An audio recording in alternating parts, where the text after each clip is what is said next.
आज हम इस वीडियो में सीखेंगे कि चिलर प्लांट कैसे काम करता है। चिलर प्लांट के अंदर कौन कौन से पार्ट्स है, ठीक है, उसके बारे में देखें।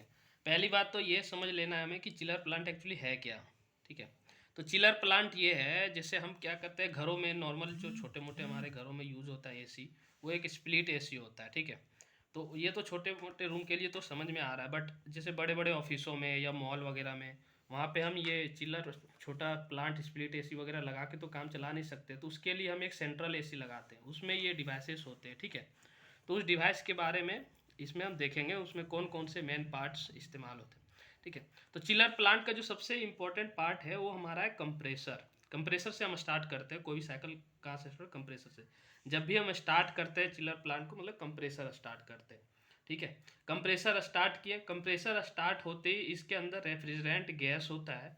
उस गैस को जैसे ही स्टार्ट हुआ, कंप्रेसर सुनने से ही लग रहा है कंप्रेस करता होगा। कंप्रेसर मतलब कंप्रेस करने वाले, कंप्रेस करने वाले किसी चीज़ को दबाना।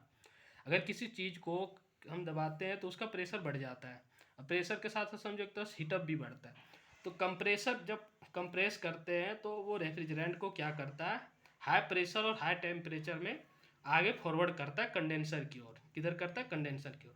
ठीक है, अब कंप्रेसर ऑन ही हुआ, उसके बाद हाई प्रेशर हाई टेम्परेचर से ये कंडेंसर में चला गया।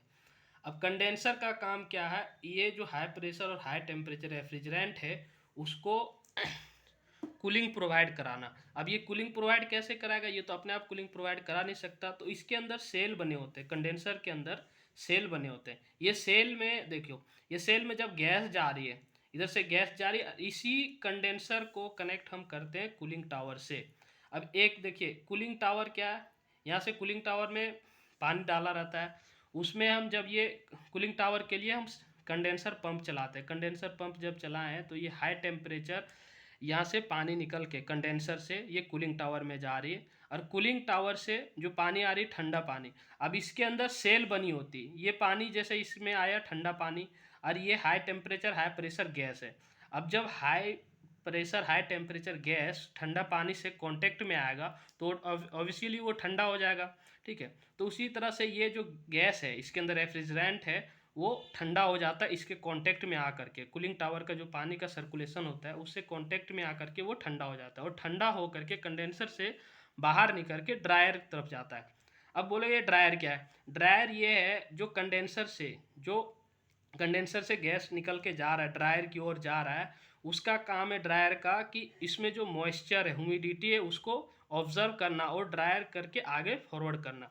ठीक है, अब ड्रायर से आगे फ्लो होने के लिए फिर यहाँ पे बीच में एक्सपेंशन वाल्व आ जाता है। एक्सपेंशन वाल्व का काम ये है कि एज पर रिक्वायरमेंट इवेपोरेटर में as per requirement refrigerant gas को प्रोवाइड कराना। ठीक है, एक्सपेंशन वाल्व का वो काम है। अब यहाँ पे एक तरह से देख सकते हो, यहाँ पे इसका क्या है, स्पेस कम है, इधर ज़्यादा है। जब यहाँ से स्पेस कम स्पेस से हाई स्पेस की ओर जाएगा तो ऑब्वियसली ये प्रेशर लो हो जाएगा थोड़ा। ठीक है, तो लो प्रेशर हो करके इवेपरेटर में आ गया।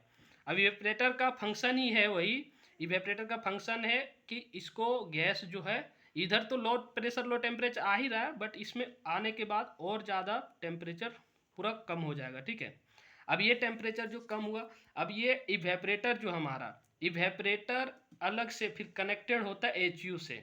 इवेपरेटर से अलग से एचयू से कनेक्टेड होता है, और इसको सर्कुलेट कराने के लिए हम यूज यहाँ पे करते हैं सेकेंडरी पंप, जो कि एचयू और इवेपरेटर के बीच वाटर को सर्कुलेट कराता है। अब ये वाटर देखिए, इधर गैस का सर्कुलेशन हो रहा है और इधर वाटर का सर्कुलेशन हो रहा है। अब यहाँ पे इवेपरेटर का जो लाइन है, ये सेल है, इसमें ठंडी गैस है।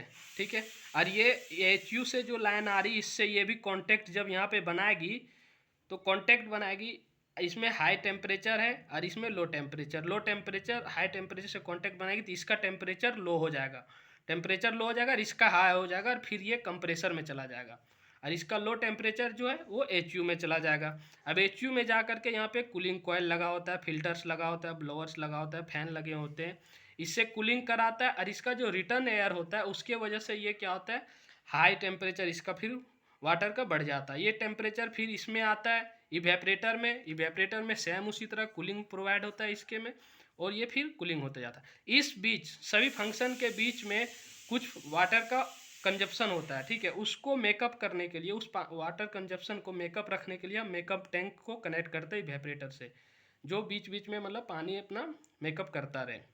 ये हो गया आपका HVAC साइकिल। Thank you.